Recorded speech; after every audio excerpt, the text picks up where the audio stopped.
Filmar aqui os meninos procurando os fios aqui da linha 1125, 5116. Achamos uma terrinha aqui, ó. Achou uma terrinha aí? Procura aí que tá difícil, mas encontra. Aí. Encontramos um piquete. Foi? Pronto, o piquete tá aí.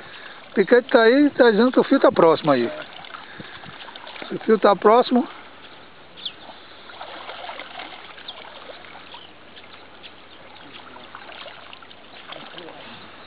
Agora a procuração tá. Achei aqui, achei. Achou o fio? Achei. Beleza. Achei aqui. Pronto. Tá, espera que eu vou pegar o fio. Fica mesmo. Olha ele aí perto aí, ó.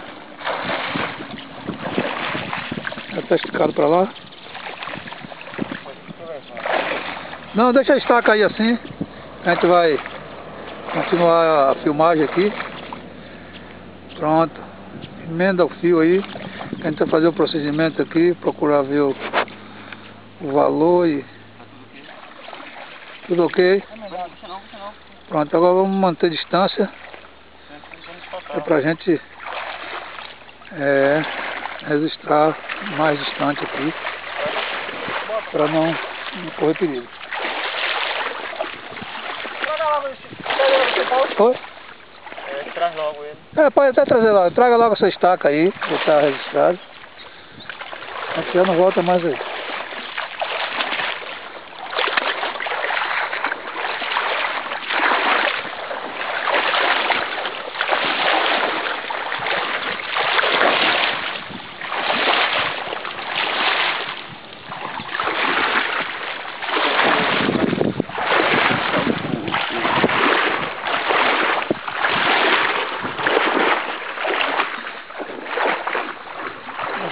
Então, cuidado com a bateria aí, por causa da água.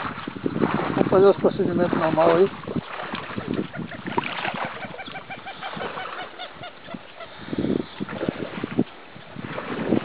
Aqui lá por cerca tem uns 80 metros, né? Por cerca tem uns 80 metros, ela estava por aqui no PT. Vai, 1, 2, 3. Beleza, né? Soprou, tá vendo? Só o barulho. Tava bem tamponado, viu? Tava bem tamponado, é isso aí. Mas destruiu mais uma. Eu perdi aquela filmagem lá daquele outro PT.